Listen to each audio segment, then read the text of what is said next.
Happy Halloween, everybody! God, this is so exciting. One of my favourite times of the year, even if I don't get to do much to celebrate it. So I've decided to do it right now in my own way, by drawing myself as a Ghostbuster.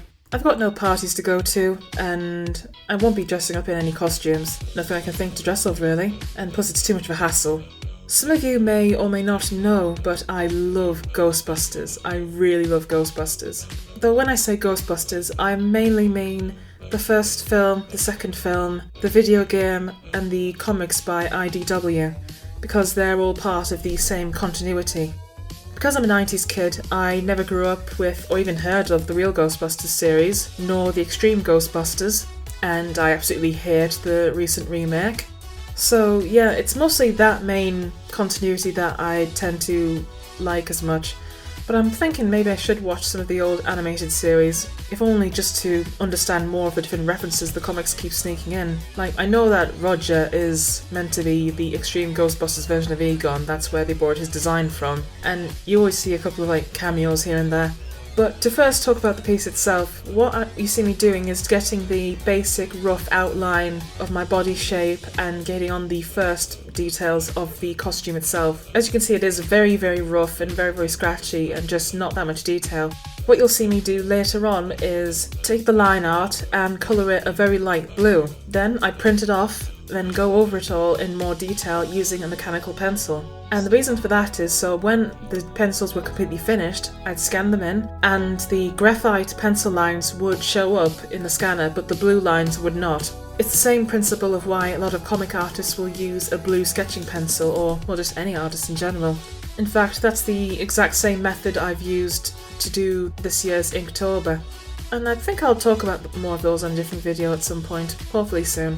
But yeah, despite being a deceptively simple costume with these overalls, once you really get into the nitty-gritty of drawing it, it's a surprisingly complex and really detailed costume because of all the different lines and patchwork, and it only gets more and more complex once you finally add in the belts and the gadgets and all the different equipment. And I'll admit there are some details I still missed, and maybe some details I might have left out altogether, either by accident or deliberately.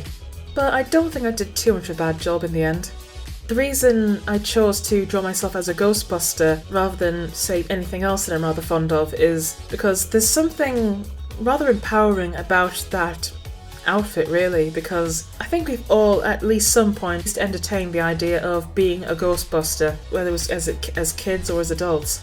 There's just something rather empowering about the idea of the supernatural being conquered by a mixture of science and a bit of homemade elbow grease, and I like that, I really do.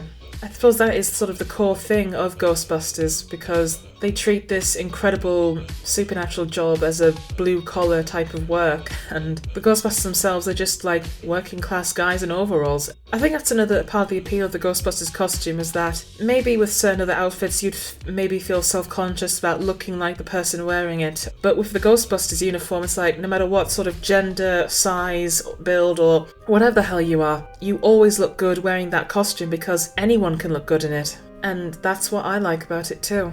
Oh yes, I should probably mention here, the inks were a bit tricky because while the roughs were done on Photoshop, then pencil traditionally, the inking process was done on Paint Tool Sci, which is on my Windows laptop. So I had to transfer them from one sort of PC to another. I've never recorded the inks before, so I had no program on my Windows laptop to really record the footage. So I tried to do a quick search and download a couple. Well, I only downloaded the one, and that turned out to be the wrong thing because as I used it, I managed to get about 4 hours of inking footage recorded, so I thought that would be great to include. But then when it came to publishing the video, it showed that because what I had was a trial version rather than a purchased one, the entire footage would have just this massive ugly watermark right in the middle of the screen. I was like, excuse me? So I couldn't use any of that. There was like 4 hours of footage that was completely unusable. Which, yeah, was annoying, but still at least I've got all this other footage to work with. So with that in mind, it was just a matter of jumping straight into the colouring process and filming that. When I was first discussing the idea of drawing this with one of my friends, I asked them if I should draw myself in the original tanned Ghostbusters outfit from the first film, or should I go for like the charcoal one from the second film? And I think we both did admit that I would really suit the charcoal colour, but I was anticipating making the background a lot darker than it initially ended up being, so that's why I went against the charcoal suit. And besides, I really liked the tan suit. It's just classical. And I think this would be the perfect opportunity to discuss the Ghostbusters franchise itself, because really I could talk about Ghostbusters like all day, because this isn't my first time doing a Ghostbusters picture. I've also drawn a picture of Walter Peck before, which was a lot of fun to do. And oddly enough, Dan Schoening, the artist behind the comics, actually liked my picture on Twitter, which gave me such a buzz. And I also drew a picture of the Stay Puft Marshmallow Man for Inktober with the prompt scorched, so I had to draw a picture of him looking angry and melting. I've definitely got more pieces in mind to do with Ghostbusters. Another one I'm currently on with is to draw a picture of, it's sort of a screen cap redraw of Janusz Pohar in the first scene he appears in. And I spent ages trying to get his likeness right, because it's difficult to capture not only Peter McNichol's likeness but also Janosz's character. But I think after so much trial and error, I finally got there eventually. Now it'll just be a matter of adding the backgrounds and all those other details. In fact, I think I might even completely recreate the Vigo the Carpathian painting in my own style to add to the background, rather than just doing some rather impressionist strokes to suggest where the painting is, because I think the extra detail will pay off in the end. And I've certainly got plenty more pieces in mind. To think about what other things Ghostbusters appeals to me about is, I suppose I could discuss why I love it as a writer, because it seems to go against so many writing conventions, and it's just such a high concept, what should have been a risk story-wise, but it just works so well. It's a film where you totally believe that you can have a giant marshmallow mascot as one of the main villains at the end. And it's just such an ambitious idea that they've made work so well, and I've only loved how it's really developed more over the years. Granted, I've heard a lot of criticism towards the film, the first one at least, saying how it's sort of a product of its time with its anti-regulation. Just look at the way all the snobby characters, and especially Walter Peck, are sort of treated, and it's very much a product of this, I think it's maybe a Reagan-era type of economy approach. I think it sours a lot of people towards the film, but really I don't think that matters too much, because it's not exactly a matter of Reaganists against everyone else. It's more like science versus everything else, and definitely concepts of the power of science and knowledge and just man's own ingenuity over the supernatural and sort of taking control of these things. And I suppose that's another very personal thing for me, because in stories, I think since I've gone through losing people in my real life, I'm not really drawn towards stories with stuff like ghosts or these sort of like where dead relatives will come back and get to see people they've lost again, like they'll still communicate, stuff like that. I think it's because I'm not going to get that in real life. Like, the people I've lost are gone forever, and I think that's, and especially resurrections and stories, I hate those because it just makes me a little bitter, which I acknowledge isn't exactly a good reason, but yeah, it just happens for me. But it's strange, with Ghostbusters it takes me back to some days where I used to be obsessed with like cryptid and mythological and supernatural stuff as a kid, just the childhood glee of exploring monsters and the idea that you can overcome these sort of great odds just by, as the film says itself, by having the tools and the talent. And there's just a lot of appeal to that, and as I said, they treat this sort of supernatural and fantastical thing of catching ghosts as a sort of blue-collar job, like a cross between pest controllers and firefighters, and it's absolutely wonderful for that.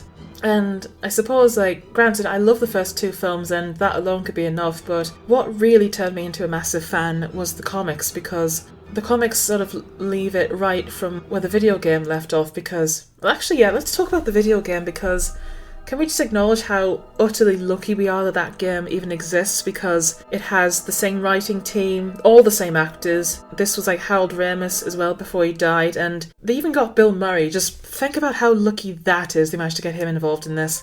And not only did it help us learn more about the basic lore and mythology, like, I was surprised to learn that there was such a deeper aspect to it, especially with the stuff based around the Gozerian cult, Ivo Shandor, and everything like that, learning about different classes of ghosts and getting a good idea of what it's like to be on that kind of job, the equipment. It was just it's an eye-opener when you learn about it for the first time compared to what you're expecting from the initial films. One of the best decisions of the game was what they did with Walter Peck, because Walter is a very interesting character, if not one of the most interesting from the film, because there's been a sort of resurgence of audience members sort of realising that he was actually right the entire time. Now, granted, shutting down the containment unit was an incredibly stupid thing to do, and even in the comics he acknowledges this. But otherwise, he was completely justified in investigating them, and even if you look at the first scene of him and Peter Venkman together, it's like, Peter was totally a dickhead to him first. He doesn't know this man, he's just gonna shake his hand when he knows it's covered in slime and then proceed to wipe the slime off his, no doubt, expensive suit on a man he doesn't even know. Like, that's just being a dick right there. That's just being an absolute dick. Walter was patient enough until Peter just decided to wind him up even further. And it wasn't just like Walter was being nosy for no reason, because everything he said about hazardous chemicals, nuclear waste, he was correct about all of them. The Ghostbusters even said themselves when at the Cedric Hotel about something like, why worry, each of us is just wearing an unlicensed nuclear accelerator on their backs and they hadn't even tested the equipment yet. It's just like, of course you're gonna get investigated. But yeah, still, shutting down the containment unit when he knew it could have been dangerous was an utterly stupid thing to do, and so all the ghosts getting released, that was entirely his fault. But then, when he's brought back for the video game, it's made even more interesting because it sort of forced the Ghostbusters and Walter Peck's new organisation, what was it, the Paranormal Commission's Oversight Committee? Something along those lines. But the abbreviation for it is just said out loud as Peacock, which certainly made me prick my ears up if you know me. So he's sort of their boss now, they're sort of working for him, or at least he's sort of the middleman between him and the government offices of Manhattan. From the game, and now especially in the comics, it's sort of forced them more into a relationship with each other. They have to really need each other and they work with each other even if they don't want to. Walter has especially grown so much as a character, it's actually unreal. There are parts in the comics where you really feel for him, and I'll even say there are parts that are going to make you cry for him. That's just how good the comic series is. It's fun seeing him when like all the groups around and they're talking about something, he's there as well. It's like, he is pretty much part of the Ghostbusters team now. All he needs is his own set of overalls, which I'll admit I would love to see. Who knows, maybe I'll even draw that someday. It's done a good job of developing all sorts of characters as well as introducing other ones. And because of that, I'll admit Walter Peck might be my absolute favourite Ghostbusters character, which might seem strange given because Ghostbusters is full of characters to love, especially from the titular Busters. But I really do mean that. Walter is my absolute favourite character. He's just had the most interesting development over such a long period of time. And I think my second favourite has to be Janosz Pohar, who was the secondary antagonist of the second film, played by Peter McNichol. He is a fascinating little fruitcake. I think even people who either don't like the film or will just sort of write off the second film as being rather crap and lazy, the sort of general consensus is that Janosz is easily the best part about it. And he really is, because I think a lot of that comes down to the actor playing him, Peter McNichol, because Peter's a smart bloke, and he's a smart and very creative fella because, well, for a number of reasons, but I love what he did here with Janosz because initially the character was just going to be an American fella named Jason, and Peter admitted that the character was sort of very bare bones and anybody could have played him. So he sort of approached Reitman and Ramis to really spice the character up a bit, make him a foreigner, and especially make him Carpathian to give him a sort of connection to the main villain of the film, Prince Vigo, and just give him all these little quirks and ideas about Janosz, where he came from, what was his home country like. He spent a lot of time in his trailer just thinking of all these little things, and the fact that he did that is just so fascinating. Apparently, where Janosz comes from, one of their main exports is firewood, doilies, and making those little barrels that are wrapped around the necks of St. Bernard dogs. And apparently the national flag depicts a snake standing on a man, which is just so funny to me. And I wonder if that's meant to be a reference to the Montresor coat of arms from the Cask of Amontillado, just played in reverse. In fact, I'm honestly tempted to try and draw that flag myself. If I get the courage to, I'd love to actually ask Peter McNichol on his Twitter what he imagined the colours of that flag to look like, because I'd love to try and draw it myself.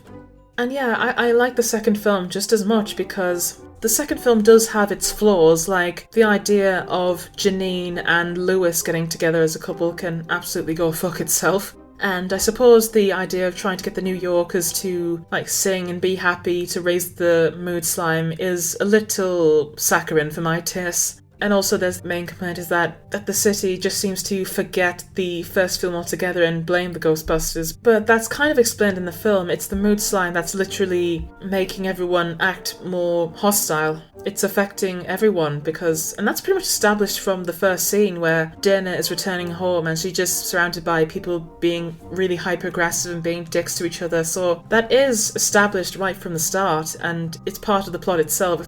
Now granted, it could be part of a sort of convenience thing and a curse of sequels where they sort of hit the reset button, but there's still too much good about the film to really latch onto, like the character of Janosch himself, and I don't think it recycles the plot from the first film at all. I really can't see why. Like, the threat is very different, the situations are different now, and oh yeah, that's another thing, because one amazing thing about the first film is that none of the Ghostbusters have character arcs per se, and yet the film still really works because, well, they didn't need one. But Peter does get an arc in the, well, I say arc, but he gets more development in the second film, because I'll admit, the romance between him and Dana Barrett isn't quite believable in the first film because he's just a bit too skeevy. Like, when he's investigating her apartment, he's sort of like half doing that and half flirting with her and she's just having none of it. I don't think Peter is as bad as people say he is. One thing that annoys me is that people often say how he brought all this Thorazine with him to a date, implying that he was apparently going to drug Dana on a date. That is not the case at all. I cannot stress enough that, because why would he bring Thorazine with him on a date? And if you know anything about the particular drug, it's often used as a mental health medicine. It's not a friggin' knockout drug. So to me, I always thought the implication of that scene was that he went to her cupboards and picked something out. Like, granted, he's not exactly a gentleman at all times, and he's totally using his power at the start of the film to just sort of flirt with women. He's not a predator, he's not a complete pervert, and even in the first film, but the second film really cements it because when he finds out that it's Dana that's the new client, his reaction is so fascinating, like genuine shock, and he says, "My Dana?" Like, that is really, really sweet. And even when he arrives at the apartment, he looks kind of awkward. This is a woman he really likes and he's like trying to play aloof, but he's not very good at it because he is genuinely nervous to be around her again and wants to establish a relationship. And the moment where he's left alone with Dana's baby, Oscar, and he says, "You know, I should have been your father." Well, I could have been. Do people forget about that? He's just said he would have wanted to be that kid's dad. Like, that's such a genuine, vulnerable moment, and yeah, their romance really did blossom quite well in the second film. But of course, if you played the video game, Dana wasn't in it. That's because I don't think Sigourney knew until a lot later. Initially, when she heard about the Ghostbusters game, she didn't sign on, but then when she heard all the other cast were involved, she realised she missed out, and the plot was already written, so Dana wasn't there. I think they actually gave her a cameo as the computer voice, and the explanation in-game for that is that Egon did that deliberately just to mess with Peter. It's like, Egon, you're a fucking dick.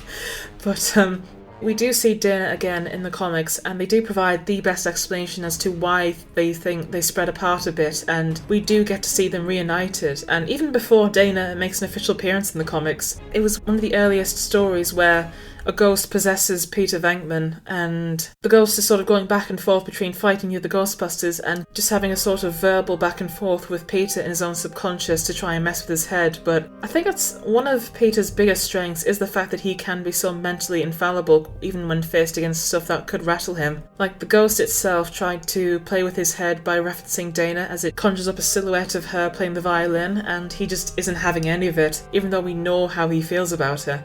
The scene where they finally reunite in the Mass Hysteria storyline is just absolutely perfect. It's just, God, I love those two as a couple, and I'm not going to spoil what happens in the scene because you really should read these comics, but it's just perfect. Oh yes, I should mention that while I was undoing the background here, I was like doing the mist, the smoke coming out the ghost trap, and the colours and the ink splatter in the background. But I had a bit of a problem because not too long after this, Photoshop completely crashed and I hadn't saved. So I had to do the background, the mist and the smoke all over again from the very start. But it wasn't too bad. If you're Wondering about the ink splatters, those were created because I've been doing Inktober. I've got a lot of Indian ink on hand. Now I've been experimenting a lot with different ink patterns and splatters to really liven up a piece. So those ones were created by taking an eyedropper full of ink and just sort of spraying them diagonally along the piece of paper. And in the end I don't use this particular sheet, I end up changing it to one where there's a lot more streams of ink going down to make it look like slime. And I prefer the other one a lot better in the end. Another big change I made to the picture was that, as you can see, I'm wearing a green ribbon around my neck. In real life and in my pictures, I tend to wear a blue ribbon around my neck. It's just sort of my thing. So I was going to change it to green for this one to keep it with the sort of spirit of the picture, but after a while it just blended too much when everything else was made green as well. So I changed it back to blue to help it stand out and sort of bring attention up towards the face. And I think we are reaching the end of the picture, so let's have a look how the piece turned out.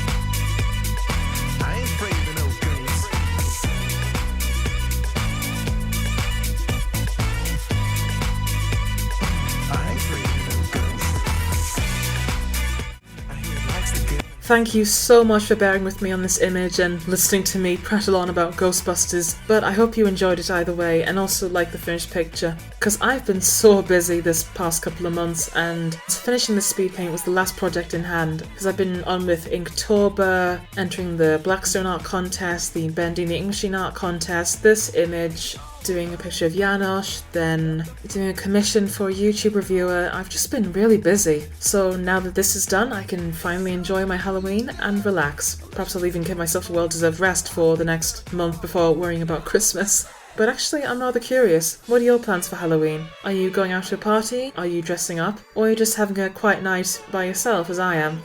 Let me know below, and thank you so much for watching. I'll see you next time. Good night and happy Halloween! I ain't afraid of no ghosts.